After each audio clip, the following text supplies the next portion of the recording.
काकू दरवाजा उघडा. काकू काकू काकू काकू दार उघडा हो. असं काय करू नका. अगं बाई. काकू काकू काकू काय. काकू काकू उठाव. काय झाले काकू. अहो पाणी आणा. परमेश्वरा, डोक्यात राग घालून घेतलाय नुसता. काकू उठाव.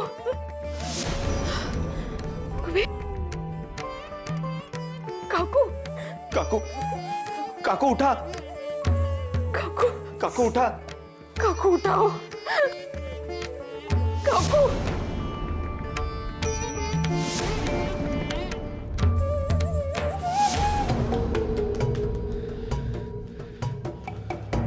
काय झाले? काय म्हणतायत वैद्य बुवा? खपली का सुभद्रा? नाही म्हणजे लाकडं आणावयास मोकळे. बापू काय बोलताय हे? ताण सहन झाला नाही म्हणून चक्कर येऊन पडल्या काकू. कसला ताण? माझ्या बोलण्याचा ताण? छान, 4 शब्द बोललो तर बेशुद्ध पडायचे.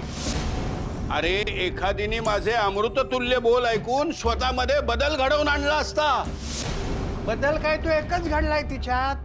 लग्न करून या घरात आली तेव्हा चवळीची शेंग होती आणि आता भोपळा झालाय भोपळा. आकारमानात बदल झालाय पण मेंदू मात्र दिवसेंदिवस छोटा होत चाललाय. मूर्खाबाई, बयो राधाने केलेली खिचडी उद्ध्वस्त केली या महामायाने. आता माझ्या पानात काय पिंड वाढणार आहात का? हो बापू काय अभद्र बोलताय. बोलणारच. अरे जीव चाललाय माझा भुकेने. आणि भुकेनं मेलो ना तर पिशाच्या होऊन पहिली मान या सुभद्रेची धरेन, लक्षात ठेव. मला खायला आणून दे लवकर.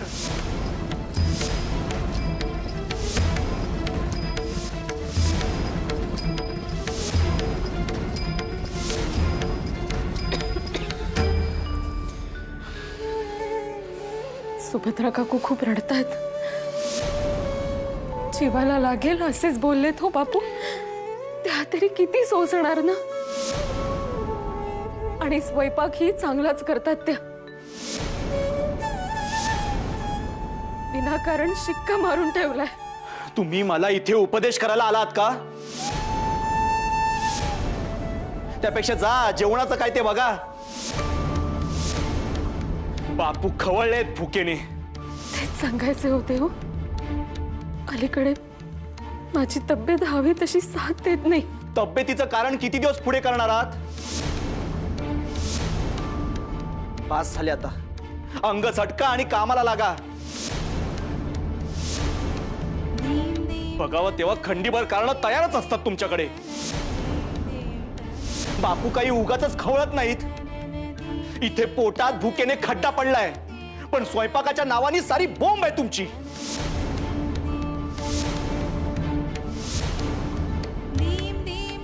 अहो मी बरी झाले ना की करीन हो सगळे. तुम्ही रागवू नका. पण आई आणि नर्मदा वंचांना घरी आणता नाही येणार का?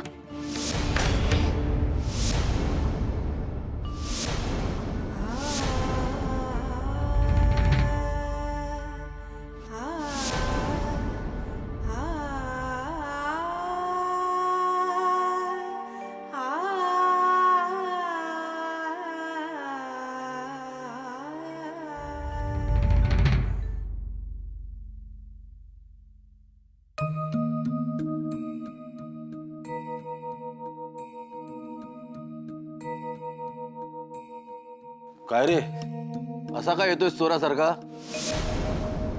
काय झालं?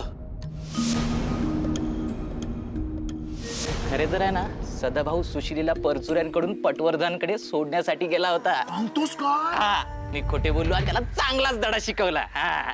आता मला सांग, ही गोष्ट जाऊन जर मी नारायण दादाला किंवा त्र्यंबक काकांना सांगितली तर काय होईल रे? नको ना काका, असे नको करू ना. नको नको सांगू ना. नको नको ना. मग तूच जाऊन तुझ्या वडिलांना खरं काय ते सांग आणि सदाला शिक्षेतून सोडाव. जा. आई मी खोटे बोललो. काय काय खोटे बोललास आणि केव्हा? बोल ना शुंभा, वेळ नाही आमच्याकडे. अरे सांग ना, काय खोटे बोललास? सदाभाऊ बाबत. काय? खरे तर भाऊ सुशिलेला फक्त परचुऱ्यांकडून पटवर्धनांकडे सोडण्यासाठी गेला होता, पण भाऊ नेहमीच माझ्यावरती दादागिरी करत असतो, म्हणून खोटे बोलून त्याला चांगला धडा शिकवला.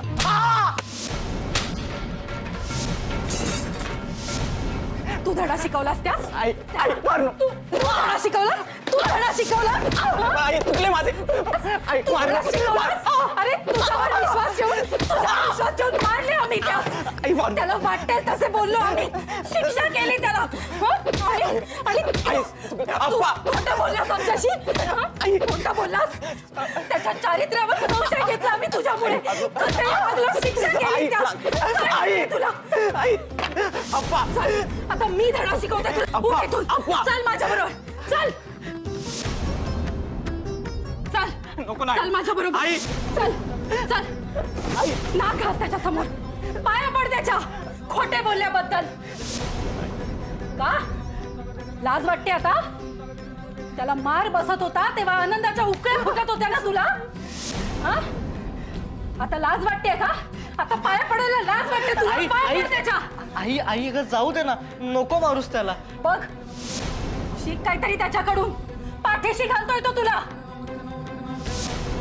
सदा चल तू, याला राहू दे इथेच, डोके ठिकाणावर येईपर्यंत. खबरदार इथून हल्लास तर.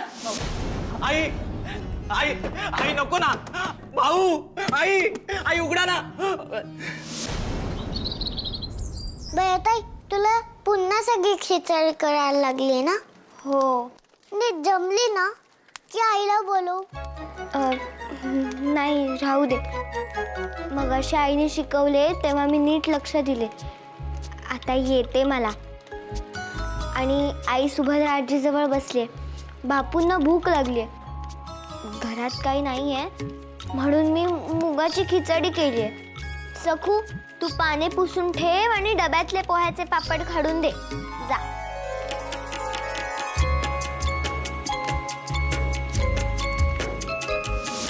उदरमरण दोहे जाणीते यज्ञ कर्म.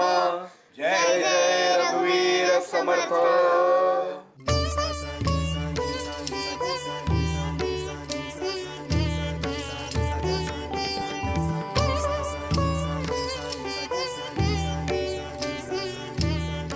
काय गो बायो, तू केलेस का हे सगळे? हो बापू. ठीक आहे, जेवतो आता. आता शेंड वाढले तरी खाईन, एवढी भूक लागली. मी आणू का थोडेसे?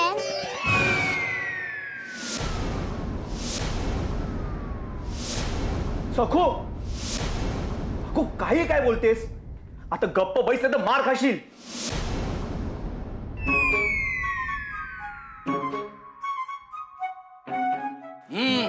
करा सुरू.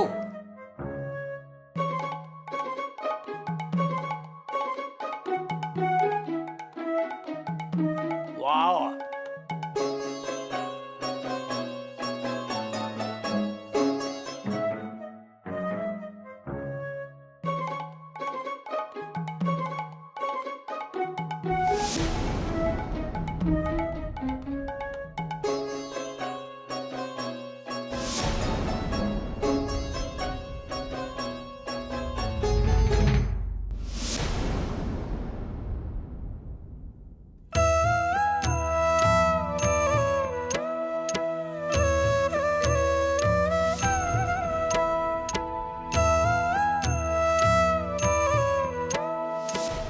माझ्या बयोचे वय लहान, पण ती मोठ्यांसारखी वागली. आणि आम्ही वयाने मोठे पण लहानांसारखे वागतो. काय रे गाढवा, भरल्या झाडावर रडतोस काय? जेवायचं सोडून रडतोस बायकांसारखा?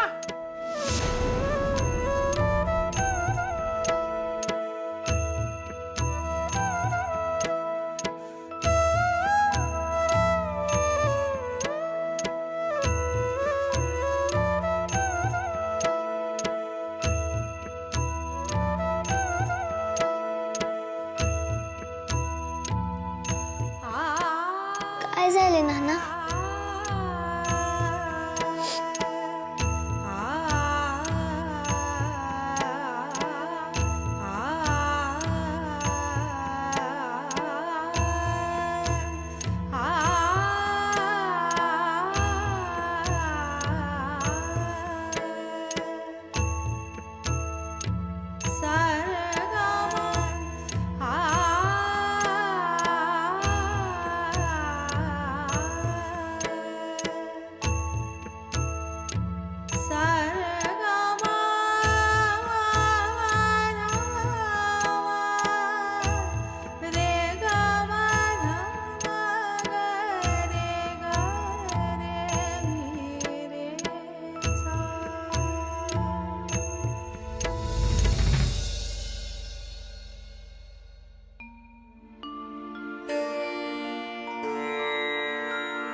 मी नानूच्या बोलण्यात येऊन तुला मारायला नको होतं. त्याही पेक्षा तुझ्या वागणुकीवर शंका घ्यायला नको होती. वाईट हेतू धरून तू सुशीलेकडे गेला होतास. या आरोपाचा मारापेक्षाही जास्त त्रास झाला असेल तुला. होय आप्पा, हलकं वाटलं मला. मलाही.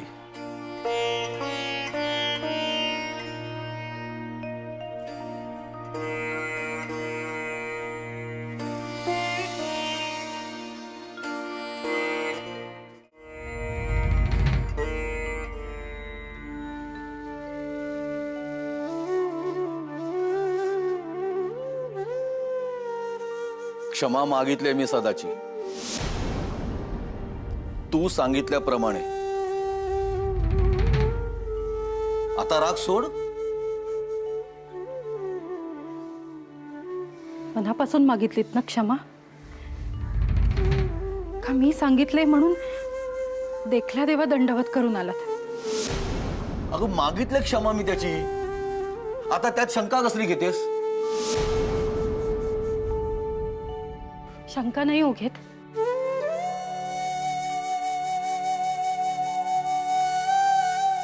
पण आपली चूक झालीये हे मनापासून पटले ना तुम्हास, एवढेच विचारते. नानूच्या बोलण्यात येऊन आपल्या सदावर ठपका ठेवण्यात घाई केली आपण.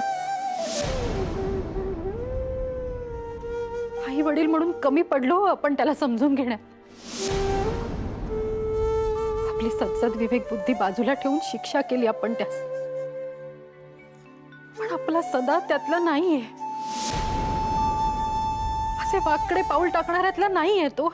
हा विचार सुद्धा केला नाही आपण. तर आई वडील म्हणून मोठेपणा दाखवत हक्क तेवढा गाजवला आपण. अगं तसं नाहीये. तसंच आहे. झाली आहे ना चूक, मग ती मान्य करण्यात काय हरकत आहे? त्या पोराचे म्हणणे ऐकून घेण्याची सुद्धा तसदी घेतली नाही आपण. मी खरे सांगू का तुम्हास, शिक्षा केल्याने पोरे सुधारतात हा मोठा गैरसमज आहे आपला. नाही, अति झाले तर शिक्षा करायलाच हवी, ती गरजेची आहे. हो, पण असे उठ सूट त्यांना मारले, त्यांना शिक्षा केली, तर ती शिक्षा नेमकी का केली हेच लक्षात राहत नाही त्यांच्या. फक्त मार लक्षात राहतो आणि मग जन्मभर अडी बसते त्यांच्या मनात. अगं केवढं व्याख्या देशील? क्षमा मागितली ना मी त्याची.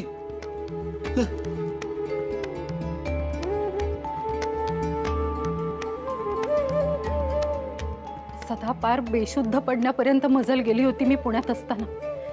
खरे ना, हो तेव्हापासून धास्तवले हो मी. त्या पोराच्या मनात तुमच्याबद्दल अडी बसू नये म्हणून प्रयत्न करते मी हे. अगं अडी कसली त्यात? अडी असती तर क्षमा मागितली असती का मी त्याची? हो असे काय करता? मुलांची क्षमा मागण्या कसला आलाय कमीपणा? खरंय, पण कसं आहे, आमच्या पालकांकडून आम्हाला कायम वृक्षपणाची हेटाळणीची वागणूक मिळाली. त्यामुळे कदाचित सदाच्या बाबतीत किंवा इतर मुलांच्या बाबतीत तोच वृक्षपणा आमच्या अंगी येत असावा. आता तुम्ही जी सदावर माया करता ती माया कधी आम्ही अनुभवलीच नाही. त्र्यंबक काकांचाही कारभार कायम हडेल हप्पीच. कावेरी काकूंनाही त्यांनी कायम धाकात ठेवले. असो, हरकत नाही. अधून मधून असे आमचे कान उपटत जा, म्हणजे वातावरण चांगलं राहील.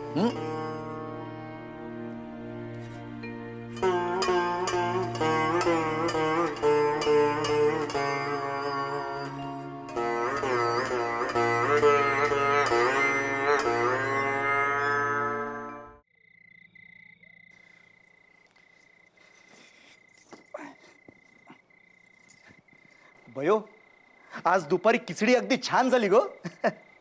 एवढे रामायण घडले तरी भान ठेवून तू पटकन खिचडी तयार केलीस. बापूही शांत झाले, नाहीतर कठीण परिस्थिती झाली असती गो.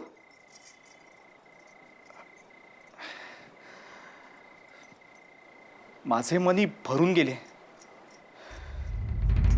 खूप खास घेताना तर मला रडूच आले.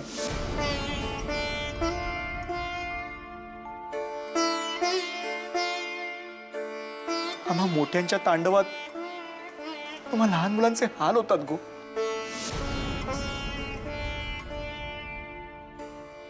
भयो,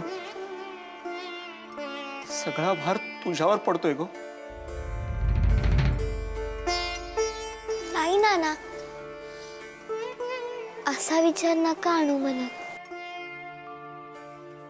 अहो, तुम्ही मोठी माणसे आम्हा लहान मुलांसाठी नाही का करत प्रेमाने? मग आम्ही तेच करतोय ना. नाना, एक सांगू, तुम्ही रागावू नका. सांग. मी तुम्हाला म्हटले होते की आईच्या तळपायांना तेल लावा, तेव्हा तुम्ही रागावला होतात, असे का? तुम्हाला बरे नसताना आई कितीतरी वेळा तुमच्या पायांना तेल लावते, तुमची सेवा करते. मग आज तिला बरे नाहीये तर हे काम पुरुषांचे नव्हे भयो. का? ही कामे पुरुषांची आणि ही कामे बायकांची, हे कोणी ठरवले? परंपरेने. भयो, तुझ्या काचे उत्तर माझ्याकडे नाहीये, पण हीच पद्धत आहे, हीच परंपरा आहे. पण आईवर तुमची माया नाही का? मग आपल्या मायेच्या माणसांना मदत करणे, त्यांची सेवा करणे, याला परंपरा का नाही परवानगी देत? आणि नाना, आजीला भेटायसाठी आई किती तळमळत होती, पण तुम्ही आईला तिकडेही नाही जाऊ दिले. परंपरेने हे सांगितले आहे का? मला माहित नाही, पण बापू नाही म्हणाले म्हणून तुम्ही नाही म्हणालात हे माहितीये मला.